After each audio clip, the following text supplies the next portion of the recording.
You know what's great about technical difficulties? Nothing. Nothing is good about technical difficulties, especially those you just can't figure out. You just can't find the solution or the root of the problem. It's frustrating. There's a game called Small Towers down below. It's an example of the games that we like to make here. Here's design chat. Everything's going to work as expected. I promise.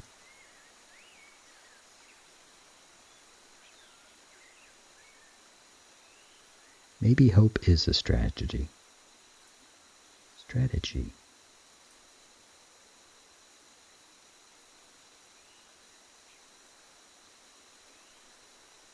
Design chat.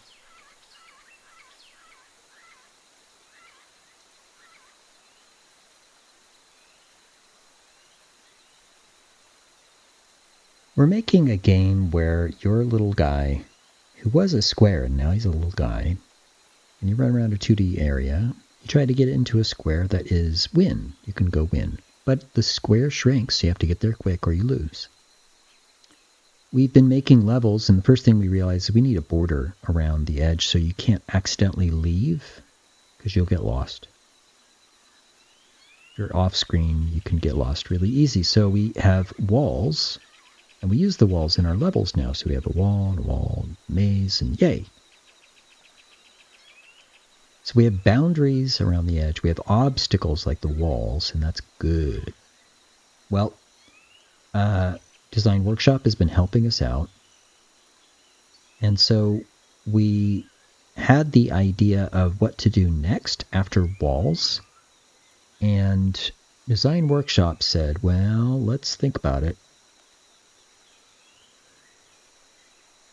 Design Workshop said, the door problem has plagued games forever, because getting the door to open in a way that makes sense but doesn't crush the player, but opens the way you want and doesn't close on the player. I mean, it's just, But getting a door to just slide open, like a gate, is easier. So we're doing this. We're going to do this because it's going to work. All we really need is to prevent the player from moving,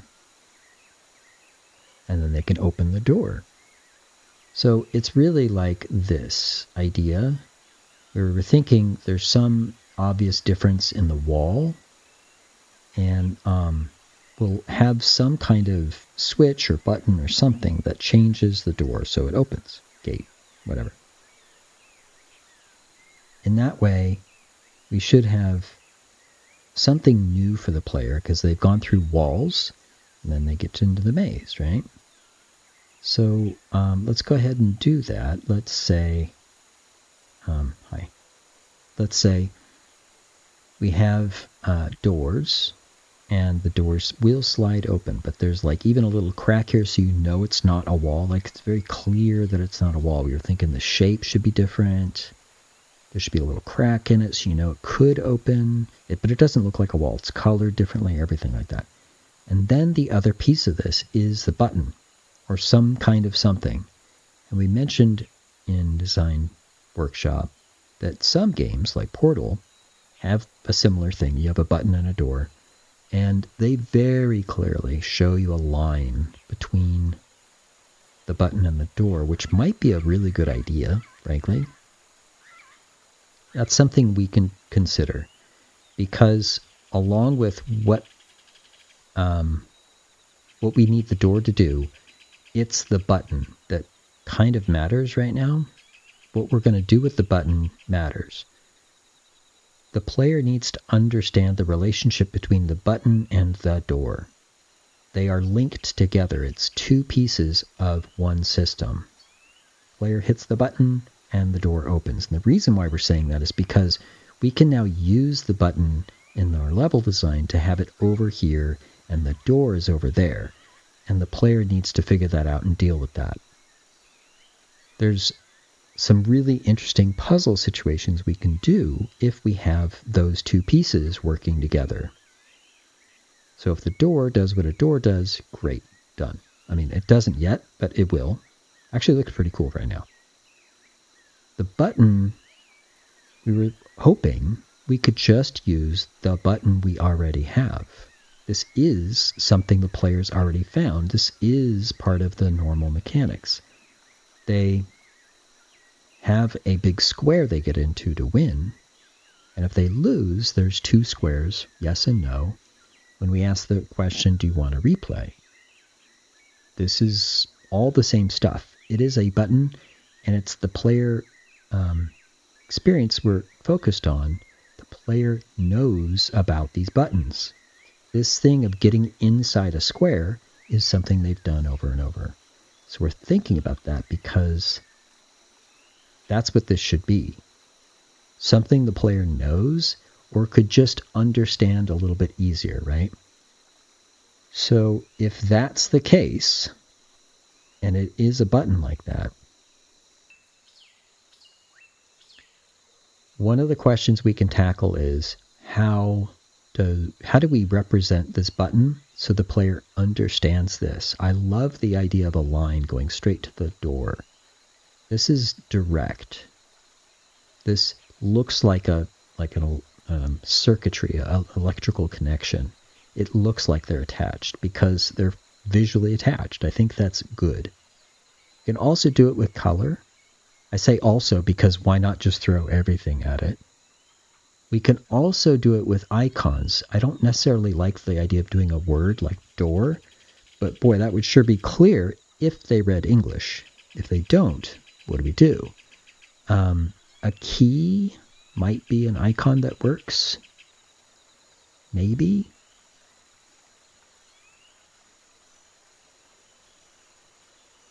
So we kind of want to think about that. We can sketch out some ideas and play with that idea, sure. Another thing is, if we have a button, cool. Let's think ahead a little bit, as is a good best practice to do. Critical thinking, thinking ahead, trying to figure out what else could we do with this button in terms of it being one of 2 pieces of this system, a button and door. The door is just going to do what a door does. Fine.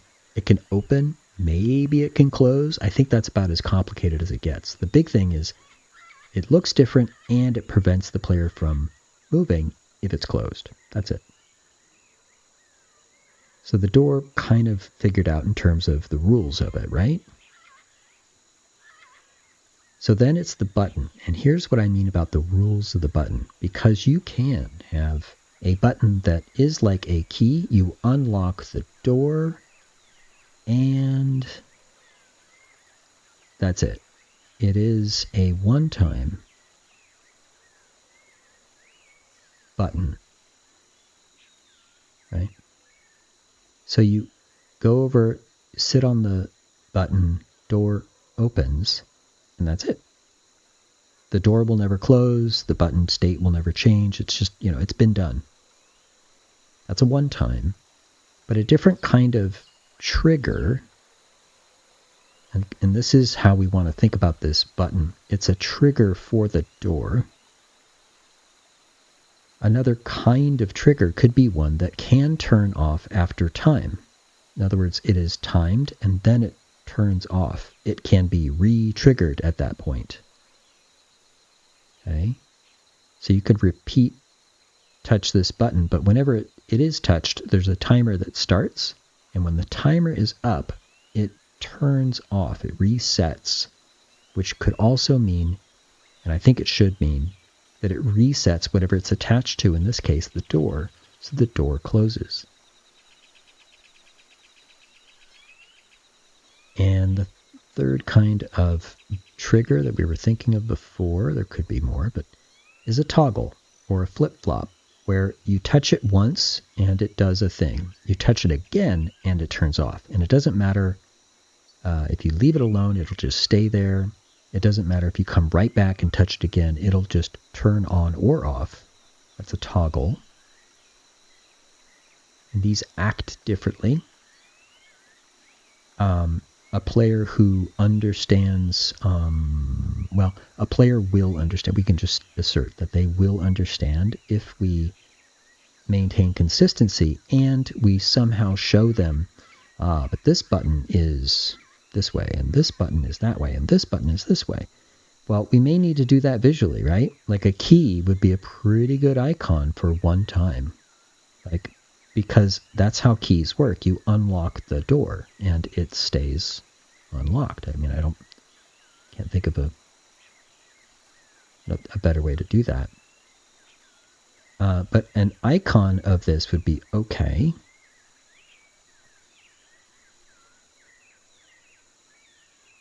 A timer, well, I don't mind putting a wedge on a dial. I don't think too many people actually use a radial clock anymore, let alone a stopwatch. But an old-timey stopwatch looks like this. So maybe an icon like that, some kind of timer, right? And in fact, it would be best if they also had feedback on how much time is left on this button, meaning maybe there's even like a progress bar that, it ticks down, right?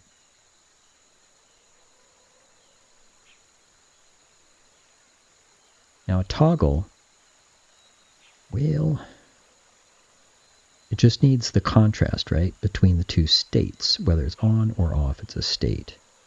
And then you touch it and it flips. And so it just has to be really, really obvious that it's the other state. And so there has to be two. And probably this is enough. Probably like this. That would actually make sense.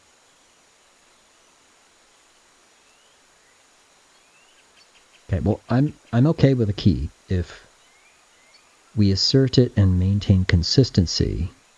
The player will learn that that's what that means. The key belongs to the door or something, that it is a one-time thing. In fact, we could change the state to have, like, I don't know, grayed out,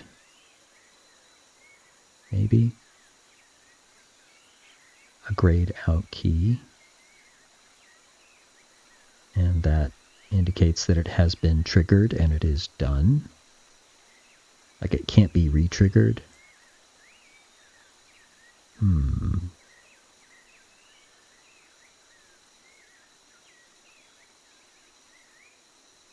I'm thinking there could be other types of triggers, right?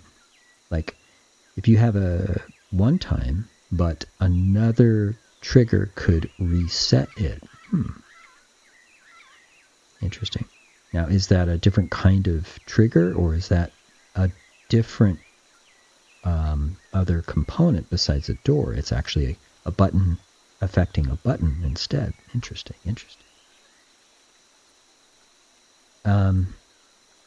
I love this for the toggle. That's fine. We're fine. That's good. Which means we need to do some art, right? Actually need to do some art.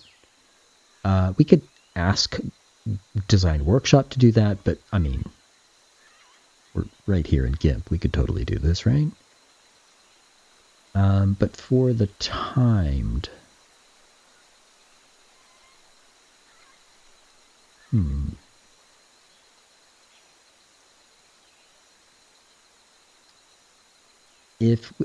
what about an hourglass? That's even older.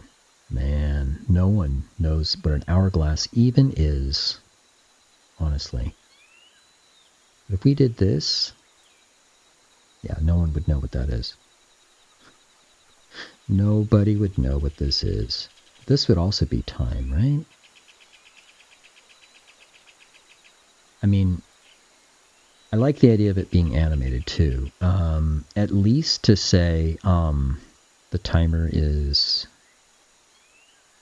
halfway up or something. I mean, like you need progress. You need to know that it's partway there, right? But until you touch it, you don't. How do you know it's a timer, right? How do you know that it deals with time? This hourglass is probably not going to fly.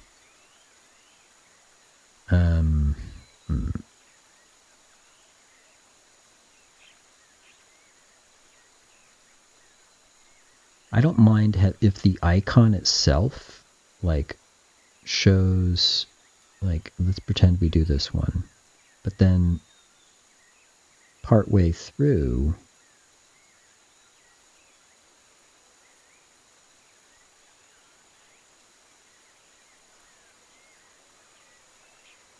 we do, like, graying out of it, right? So it's like 40% left, right? And it starts up at the top and just drains down. Kind of. That kind of makes sense. We still need to have an icon, right? I suppose if we... Now, so there are other games. Let's think about that. Other games use a radial. Oops. A radial wipe. So a wipe is a... let's see. How do I describe a wipe?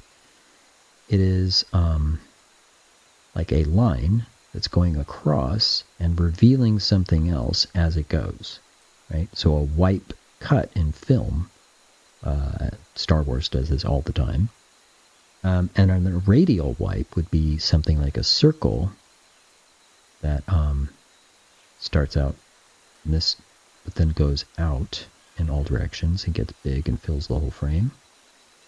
So it's revealing something else from there.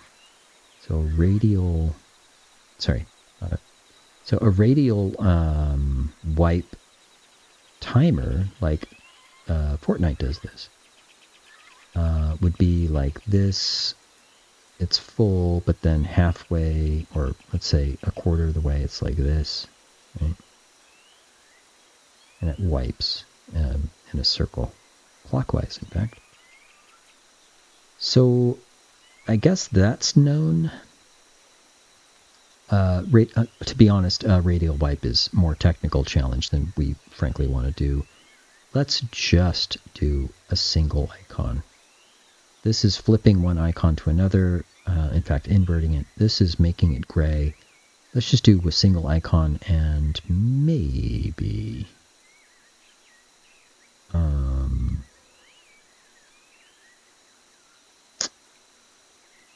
if we showed a progress bar instead, would it make sense that that's what that is?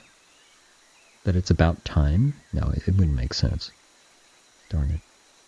Okay, so we don't know about this. We don't know what that is yet. But the idea is we could have a series of buttons, and with these different types, we could say, we can have Design Workshop, make a button, do these different things, and use them with different things. Like in this case, it's a door. I don't know what else we would want later, but wouldn't it be cool if we could make it act on anything? That'd be great. Modular things that it could act upon, that would be great. In other words, like a door has a slot ready to be activated. It's some kind of public variable, blah, blah, blah, technical something, something, where the trigger can just say, yeah, go, and it opens. Or, yeah, reset, probably, and it closes, yeah? So the door knows what to do when it's activated and reset. These triggers give the signal to activate or reset. And then we can mix and match a whole bunch of different things that can be activated and reset. Yeah. Yeah. Okay. But I think for now, let's go with this idea that there's one-time buttons. I like the idea of it graying out. That it switches the image.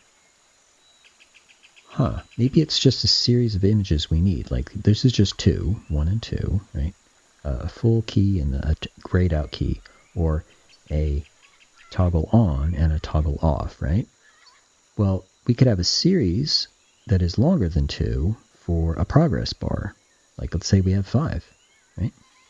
No big deal. Now here's a full, here's, 80%, 80%, 60%, 40%, 20%, 0. So maybe 7. 2, 3, 4, 5, 6. Okay, whatever. Full. 80, 60, 40, 0. Yeah, 6. In fact, let's just say you can have as many as you want, and it will go through the stages of it, depending on what type of button it is. A timer will start here and go down there, yeah?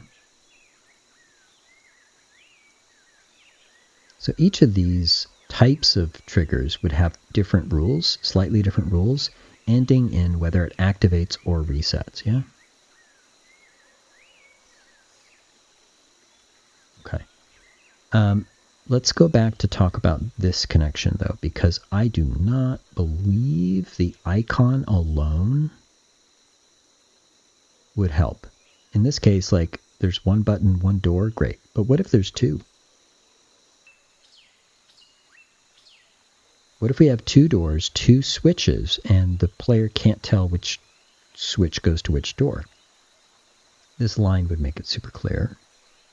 But now we got to deal with lines. And what if we have lines going through walls and blah, blah, blah? Does that work? So we're thinking ahead and trying to head off those problems. You know what? What if we have like a stopwatch kind of icon? Sorry, I'm thinking about this one again. Stopwatch icon that changes to a progress bar and then resets to a stopwatch. Meaning there's another one. Yeah. I mean, we could just add more images, sure, but like...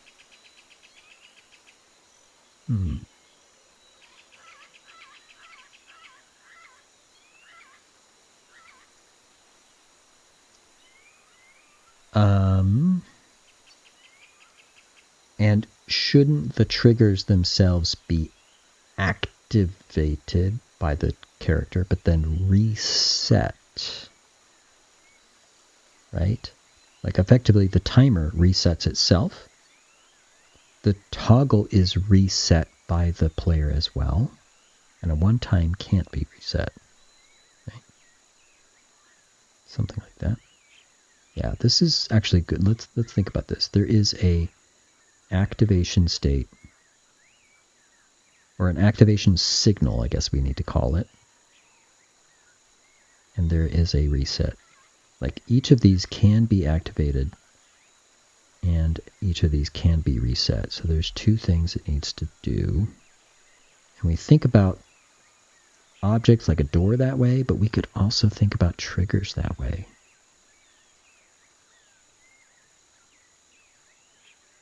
All right. Yeah, we might be doing some art. Definitely have to think about what makes sense for a player just looking at a new level in the few seconds they have before it starts. Like what's going on needs to be part of the visual design. If we said, well, it's color coded, right? And we'll put a border around the button. We'll put a border around the door, and then they know. Well, technically we need to deal with people who have problems with color. You know, we could also do color, but if we do a line as well, this solves the problem. This is definitely what Portal does, you know. So we just say, yeah, there's just a, you know, there's a line to it. This line is really obvious. We should use that. What I love is the idea of moving the button somewhere else. Like, here's the door over here. There's the button over there. Like, in this level, it is just going to be right there. So they learn it. But later, see, we're thinking ahead. Later, we definitely want to challenge. Let's look at this.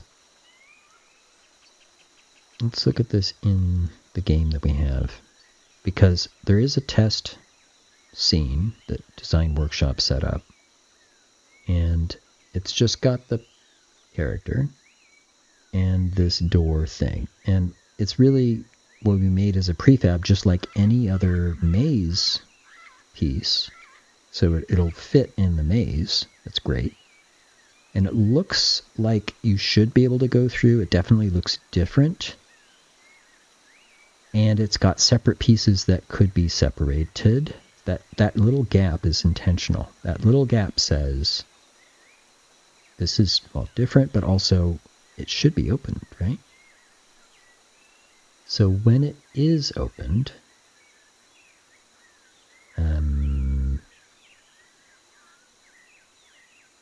it would look like this.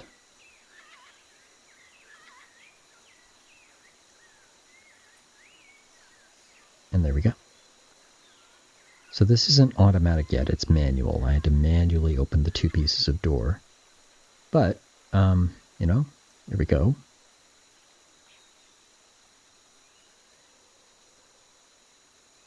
And I don't mind, actually I really think the white is very helpful for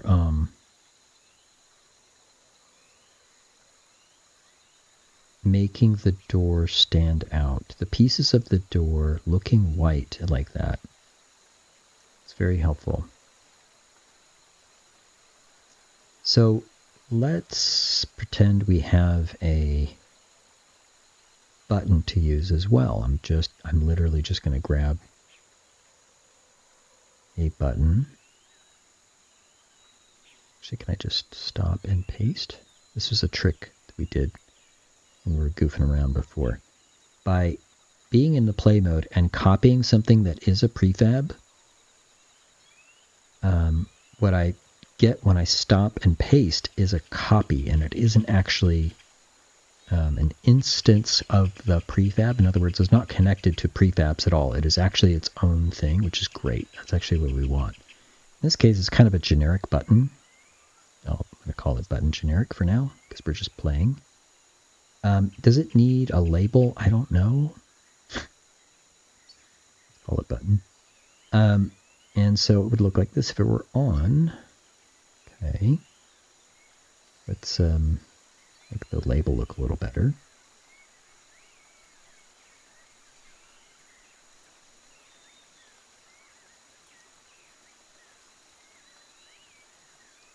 So it's a button. And, oh, we do have a material for buttons, don't we? Yeah. Now this is okay. It's okay.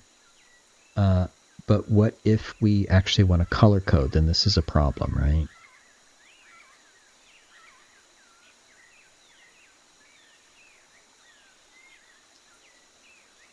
Well,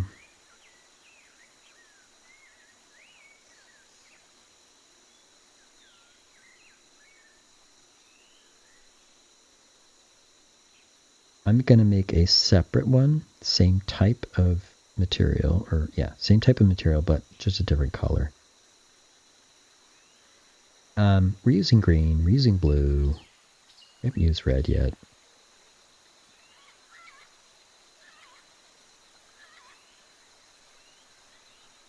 Fine.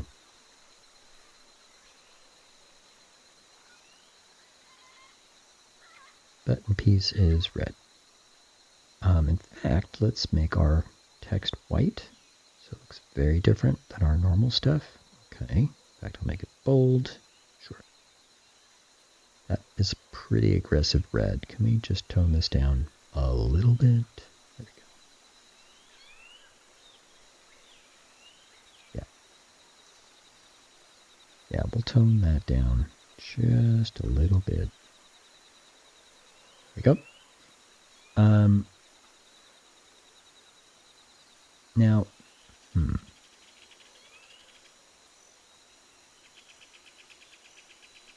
clearly, this is inadequate. I mean, it is very clearly inadequate. Now, looking, I mean, that's what I mean. Visually, it is not going to fly.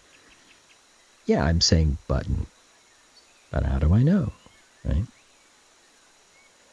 How do I know what this is and what it does? We know, the player doesn't. That's what I'm talking about. It's very important to always go back to the player experience. It is always safe to go back to the player experience. Whenever you're looking for things to do, go back to the player experience. Kind of the thing you always have to do. In this case, if I'm the player and I'm experiencing this and I look at this, I don't know what that is. It says button. I have no idea.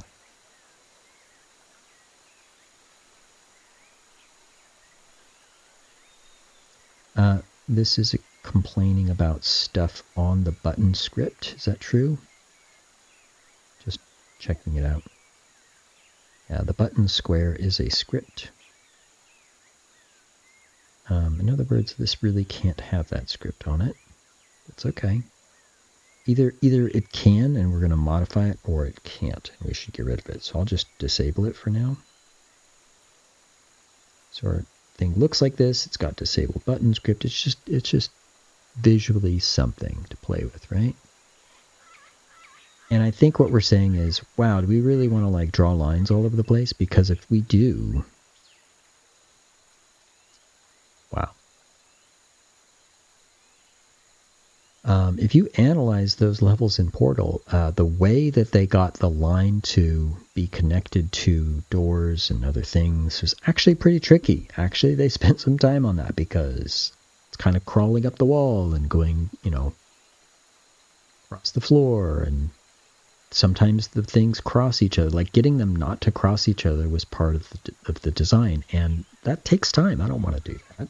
I mean, I don't mind if I have to. But can we find a simpler way to say, hey player, see that button? That's related to that door over there.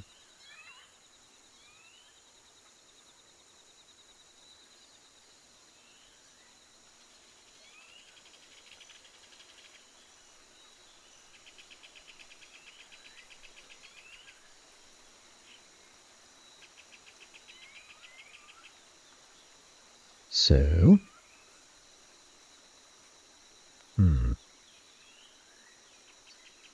I don't mind like saying, oh no, we're definitely doing that. And here's the easy way to do it. That would be fine. But I don't see the easy way to do that right now. For one thing, I mean, I can make this test level show the problem. Right? I think I can. Boop, boop, boop. Copy, paste. Boop, boop, boop. We have two doors. Copy, paste. We have two buttons. Okay, now, okay, player, what's going on? They wouldn't know. They wouldn't know what's going on. I don't know what's going on, you know? I could say, well, okay, I'll try one, and this one opens. You're like, okay, cool, now I'll come over here, that one opens. But you'd be trying it out. If you're looking at it visually, though, to try and figure out what is my plan to get through this maze, a bunch of things, get around the obstacles, figure out the doors, the switches, and everything, so I can get to the win square in time, you literally have mere seconds to make that happen. Let's just go review what it's like to be the player. Say, jump in. This is you. Move. Go in the thing. Oh, I get it. It's this. Level 1. Ready? Set. Go. Go where? Oh, I'm going here. Wow, it was getting smaller, you see. As a new player, this is learned as they go. And we can go ahead and add a new thing like this. Okay. But now they know, okay, those are walls. I can't get through them. And this means I'm going to have to try and squeeze through this passage if I can get there. But right there, I visually looked at the path that I have to travel to get there so I could be going. And I only have the time it takes to say, level 4, ready, set, go. And I'm like scrambling right now to try and figure out what's my path. Now, I know the path, but a new player is going to be like, oh, okay. So imagine they have a bunch of ambiguous things. There's some doors and some buttons. And you don't know which is which, but they have to work. They have to be thought of in pairs and coordinated in that way. And I mean, yeah, I would say no way, Jose. As a player, if I saw this, I would say, I don't get it. Ready, set, go. Well, go where? Like, what am I doing? Level 7, ready, set, go. I'm like, what? I guess I'm hitting these buttons as fast as I can to try and do things. See? Now, what if we have something that's actually kind of tricky for the player to figure out? They would need to know, what is the association between this button and that door? Do these relate, yes or no? Do those relate, yes or no? Where is the door related to this button? Where is the button related to this door? Those questions need to be answered visually. Now, if we say it with words, I think we've lost a portion of our audience that's significant. We shouldn't do that. In other words, I don't think we're going to do text. And if we did color, we could go in and say, every door has a color.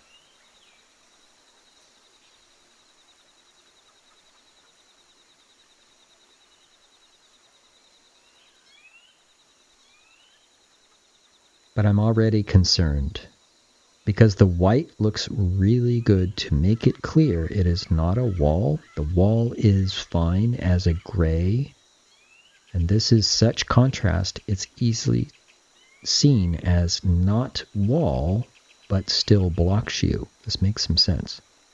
This, it's going to be more and more confusing as we go. Could we have a more complicated graphic display? Say white, but then there's a stripe on it or something, and that stripe is colored. Okay. Again, we're going to run into problems with people who have problems with color. So, it's a puzzle. It's a problem. I don't want to move forward without thinking this through because we can solve this problem visually quickly, and solving it after the fact takes a lot longer. A lot longer. We're saving time by doing this now. So,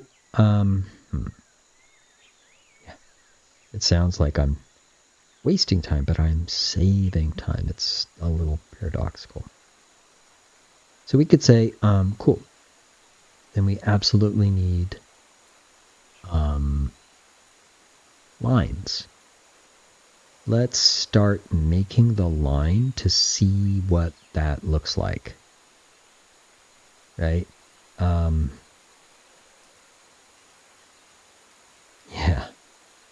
Let's start making the line.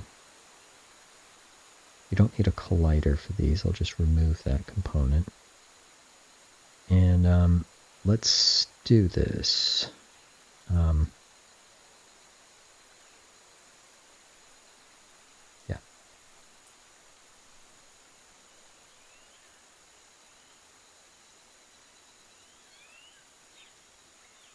I'm already running into problems here. I could see this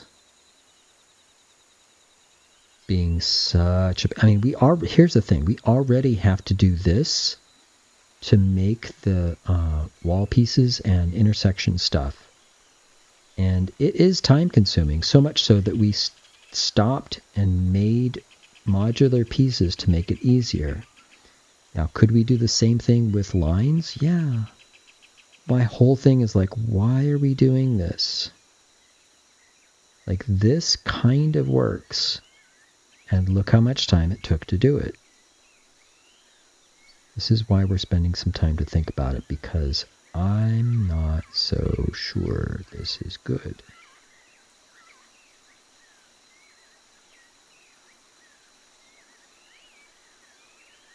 I kind of understand what it's trying to do.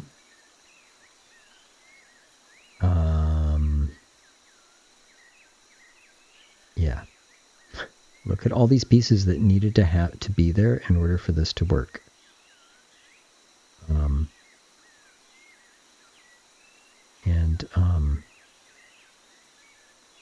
Yeah.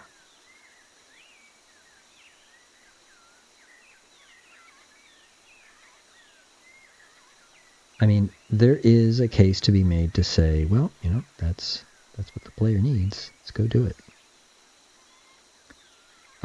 I think what the player needs is, I was going to say subjective, but that's not true. There are needs that can be objective, meaning everyone needs them. But, bro, I have a lot of extra pieces. Why do I have a lot of extra pieces? That's odd.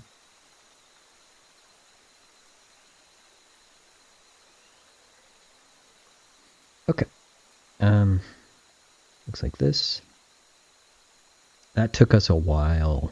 I'm just multiplying that effort times however many levels and doors. That's a lot. And visually, does that help? Not really. No, not really. And imagine if these lines crossed. Bro. Yeah, this is not going to fly.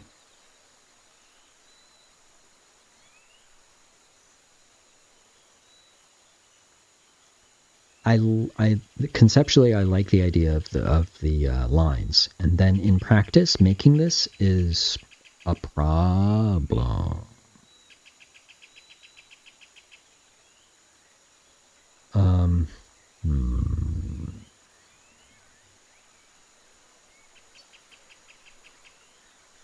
I mean, in practice, there are going to be things that take time in level design.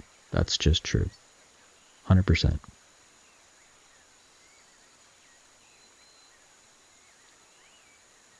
Along with our work to think about what buttons could do, whether they are timed or toggled or a one-time trigger, this question about how we map particular buttons to particular doors.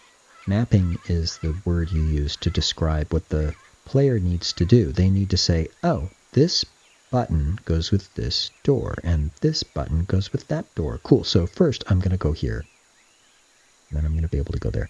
So we could move this button over here. It would make sense, right?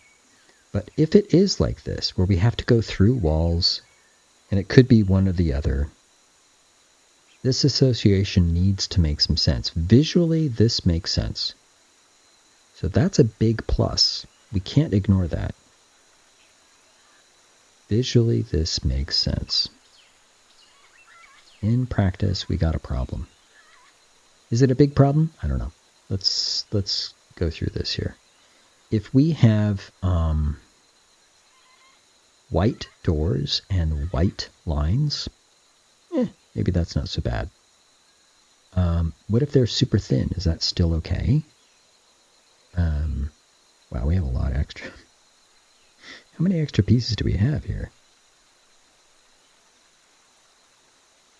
Okay, I kind of want to make this all over again. Yeah, I want to make this all over again. Okay, there we go. So, yeah, if it's super thin, is that still okay? And to be honest, what if we did this differently here, like this, and we said, hold up, this really just needs to connect to the door. Let's see. I guess we need to, like, to be clear about what button it goes to, it needs to connect in a consistent way. In other words, the center of the button is how it always connects, would be a thing. Boop, boop, boop, boop. That actually works pretty well.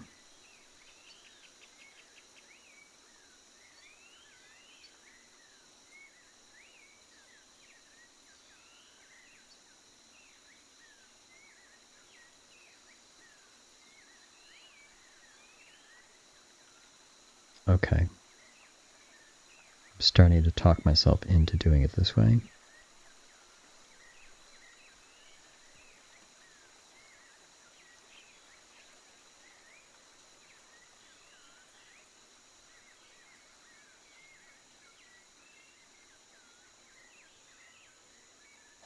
Should we continue the... Here, I'm going to use these words.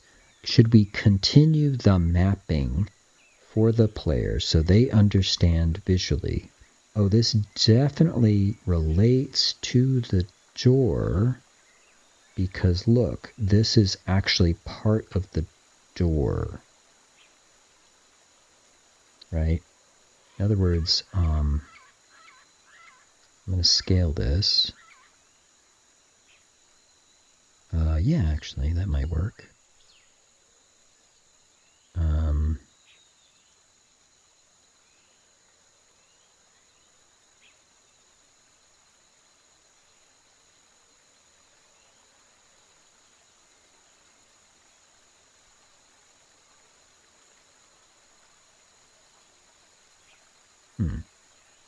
I'm confused. This is 1 and this is 2? Really? Okay. Clearly I was on the grid, but it doesn't feel like it. Anyway, this would be part of the door piece itself. Oh, right. They have... Okay, so what I'm saying is let's actually make this white line that's thin and all that part of the structure of a door. So it's always there.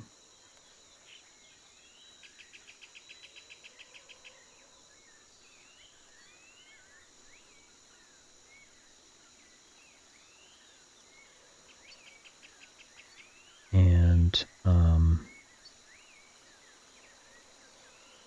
yeah, I wonder if all these line pieces can always be up like this. So I know my avatar's in the way. Hold on.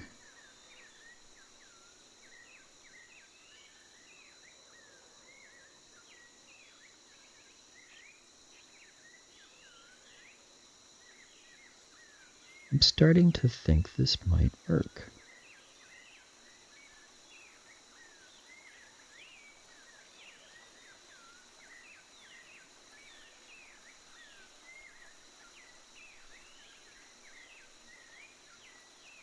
Where, like, these line pieces...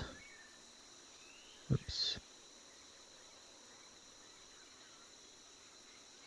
Okay, I'm going to mess with this gizmo so it is right on.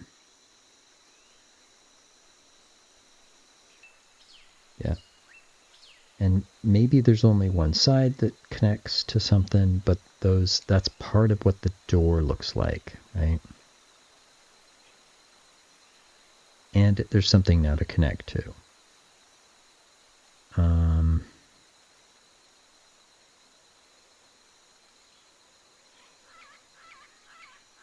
Does this make sense? I think it does, actually. I'm not thrilled with how much work it takes to put lines together, but the effect of the line is so clear. It's really helpful. And it is about the player, not about us, so... Yes?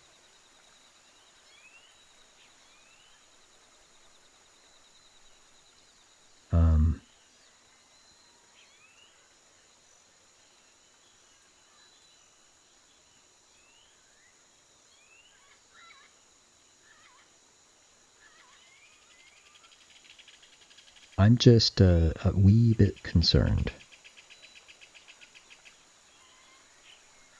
For example, when they cross, that's a great question. What does it look like when these things have to cross? You have a line going to one door, a line going to another door. They cross. Can you tell where that line leads? I don't know. This is why we're thinking it through, because if we see a problem like that and we can solve it now, it's much faster.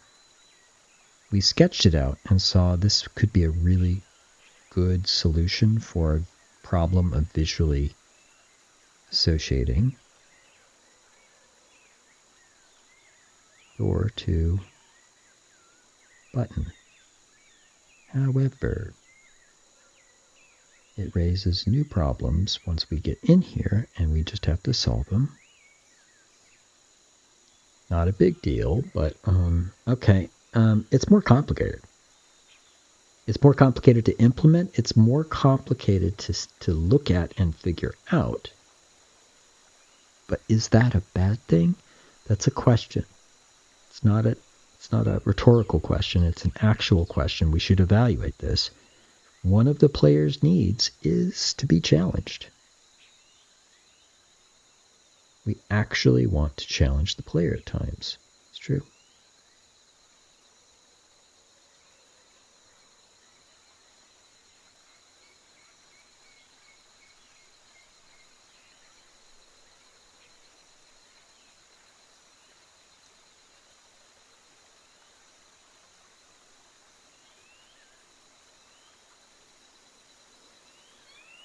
Yeah, we would want consistency. And that's part of what I'm evaluating now is like, how do we maintain consistency so we can build it quickly, maybe even make some quick tools for it, and also so the player begins to learn the consistency so they can rely on it. They want to learn a thing once and then rely on it thereafter. If we're inconsistent in any way, that messes with them and they don't appreciate that. So I think maybe if we color coded this as well, okay, let's make utility materials so that we can play with this idea.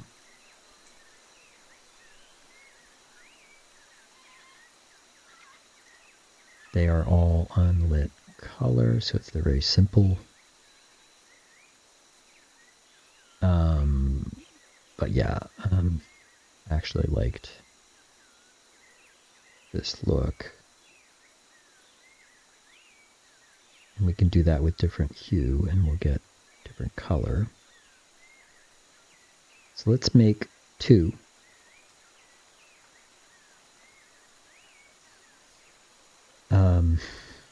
Yeah, but here's the thing. Now we're playing with a whole bunch of color problems. Yeesh. Right.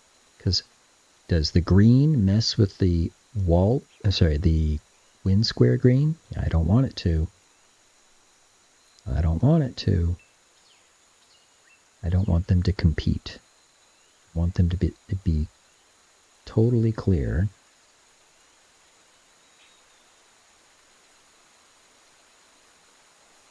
That one is the wind square and one is not. The wind square is brighter, I guess. It's something. Oh, just barely. Yeah, we're screwed. So, and also green and red, these color codings also,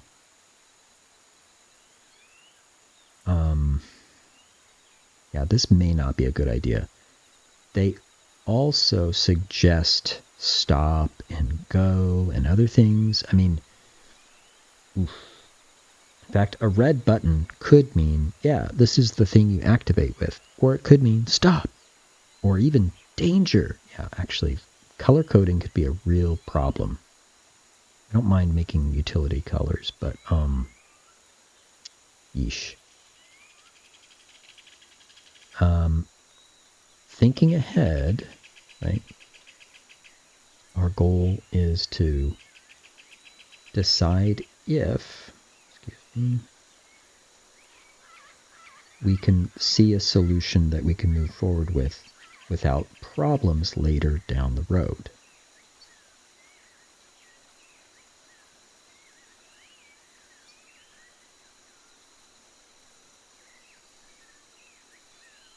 And so if we said, this one is the blue door because there's a space on this thing to say blue. Oops. Blue. Oh my goodness, you can't even see it. We can't use blue. Can't even see it.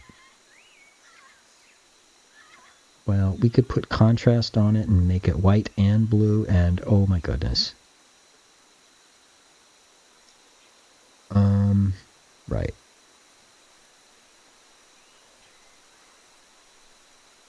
I don't mind using multiple ways of showing the player that these are related.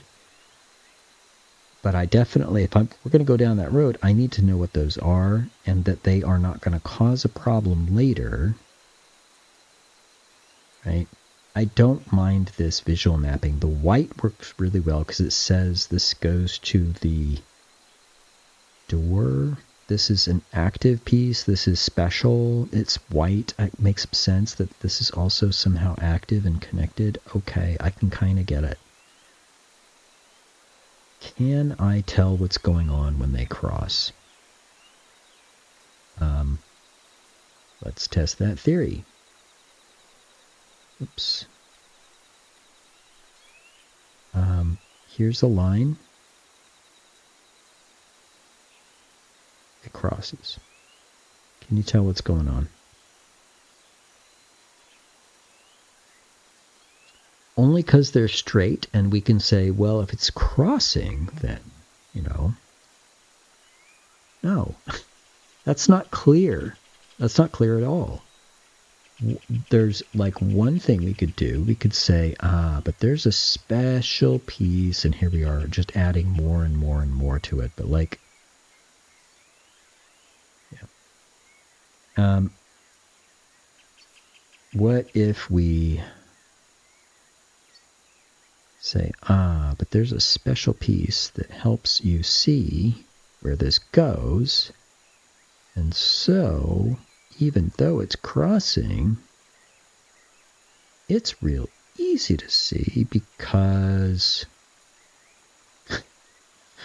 wow, this is far too complicated for what we want, I think, because we're going to say, here's this one. Now this one is in front, and then this one is in front of that. So it looks like this. Oh, that still doesn't fly. Oh, that's evil. For real now? Here we go. But now, doesn't it look like one of them is broken? Yes, it does. Yeah, we are in trouble if we go down this road. And this is good to know now, because I wouldn't want to commit to all of that and start making all the stuff and then realize there's a problem. And this is a problem.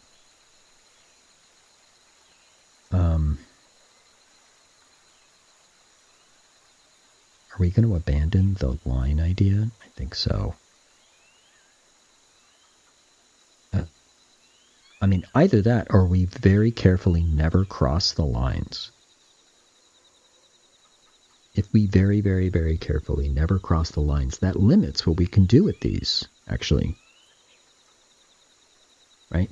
So we're sitting here sketching out what our level designs might be, and we say, cool, let's go ahead and design a new level. We're going to have one level with this, and in this one, there's a button over here that controls this door, and then there's another door here that is controlled by this one, and then the final thing is a door here. The player's going to get to, and there's a switch way over here that can only be. I mean, I can already see big issues. For example, trying to connect and map button to door in these situations.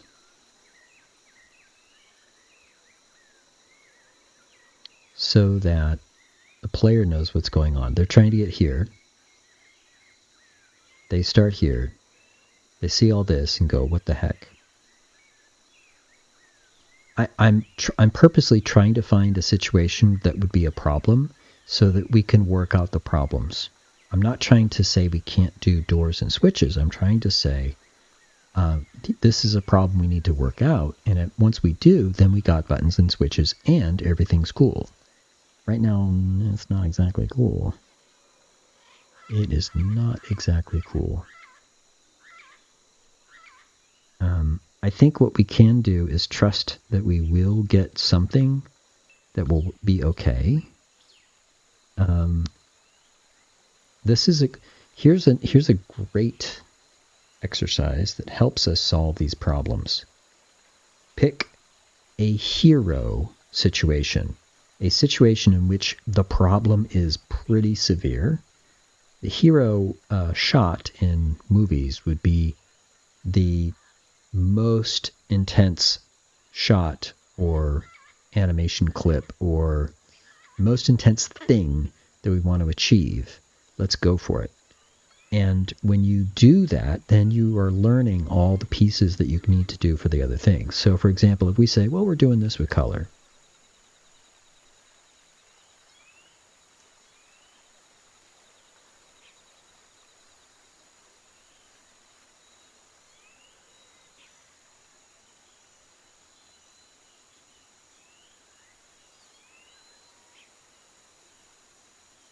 And we go through the issue of color coding these things so that we understand what we're trying to do, and then we try to make it clear for the player or whatever we're trying to do. The act of going through this process helps us solve the problems and proves the results before we get there. It's very helpful. Very helpful technique. For example, if we relied on color and we say, great, awesome. Now, what if we were colorblind? Now what do you... it's literally this. It's literally this. Like, what if you couldn't see color? This is how a dog would see it. Whoops. How do you know what to do? Right? That's one problem with the color, right? And so it's not that we're like trying to break the game is one way to see the issues you need to address, and that's kind of what we're doing. A hero shot is sort of the opposite of that, which is to say, this is what we need to achieve. Now let's get there. Because yeah, both are tackling all of the things we want to be able to do in our game, right? Both are tackling these problems. I believe a line would be visually clear, but problematic to implement. And even this will demonstrate that, I think. I think we're going to be demonstrating this problem right here.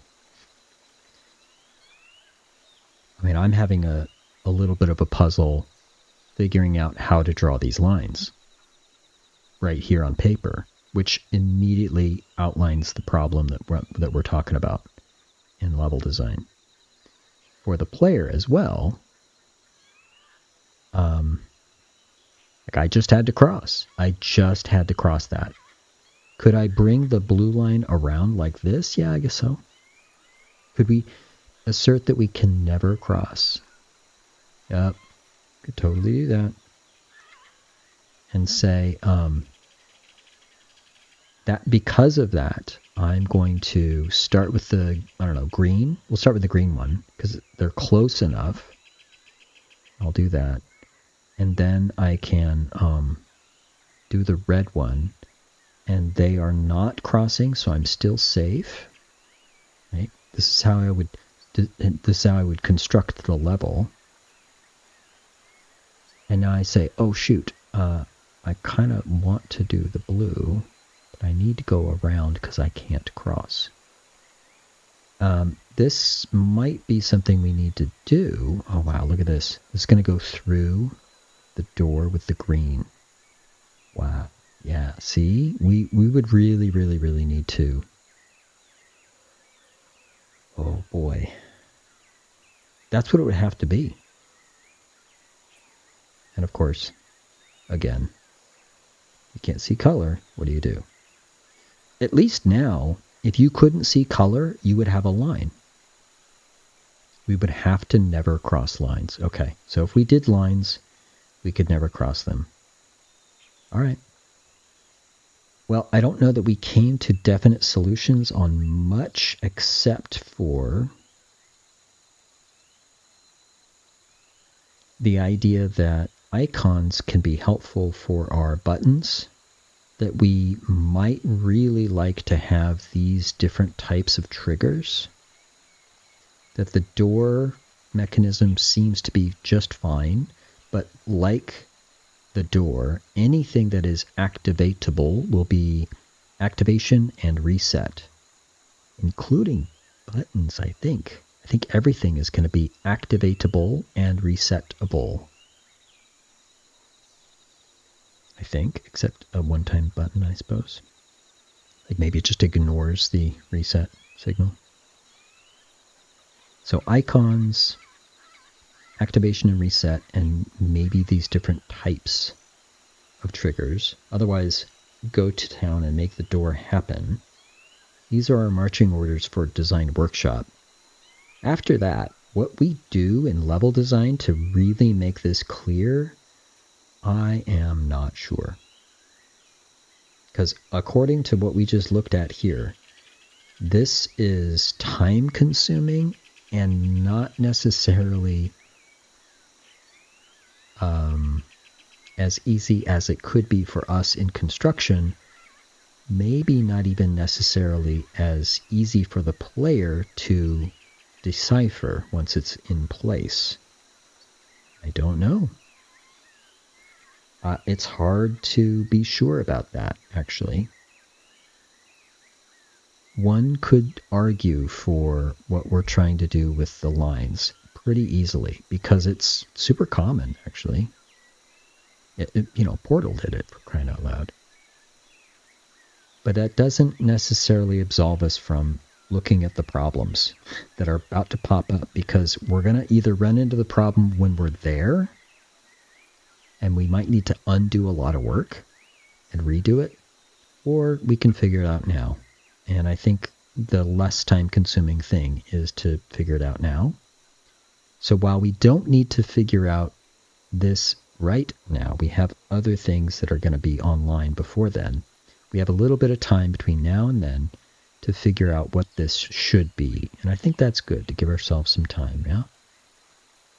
All right, door, make it work. That's the marching orders for Design Workshop. Button, we have a few ideas for Design Workshop to deal with. First of all, activation and reset is what it is doing. And also, it's what all pieces, including the door and the button, can receive in terms of signal. Plus the different types of trigger.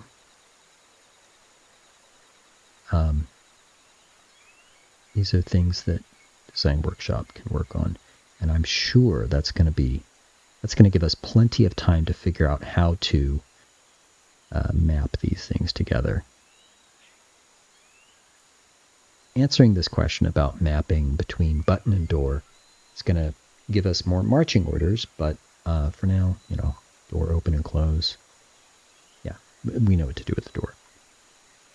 And that'll be plenty of time for design workshop to work on things, which gives design chat time to figure out this problem, because I think this is the biggest problem so far.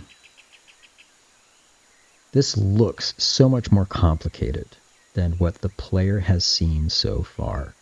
So far, this is the most complicated thing they've seen, and it's just walls. As soon as we put in this kind of structure with the doors and the lines, we could be in serious trouble. And hey, what if the lines went in between these gaps? Ooh, that would be kind of fun. Oh, wow, what if they... Well, let's think on that, because that might be an opportunity to solve a problem, actually. It might be. We'll have to see. Oh, bots. Bots doing things.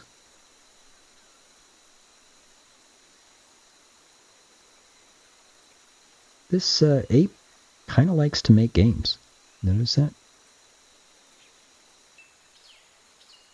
Sort of a nerd. You notice that? Kind of a big nerd, you know what I'm saying? Longest match? Well, the current match is 40 minutes long. No wonder they have all these upgrades. They have made some towers, recruited some wizards, cast some spells. A couple of upgrades, too. Nice. Alright. This ape in a jungle loves to make games as well as play games. If you're interested in that kind of stuff, then I encourage you to follow. I encourage you to be notified and show up on stream where you can do Command Tie. And in that way, Command Tie lets me know you're here, and I'll say, ooh, hi. I'll see your name, because you'll do Command Tie, and I'll see it. I'll hear it. Otherwise, I literally won't know you're here. See, Hobo? Hobo showed up and did these very visually active icons, but I had no idea. I just didn't know. You know why? Because I'm looking at other things, and it needs my eyeballs to see that. But if you do Command Tie, I will hear it, guaranteed. And then I can look over and be like, what was that? I will look at you and say, you're here, in a jungle, helping us make a game. And until then, have fun, do well, be good, stay safe. See ya.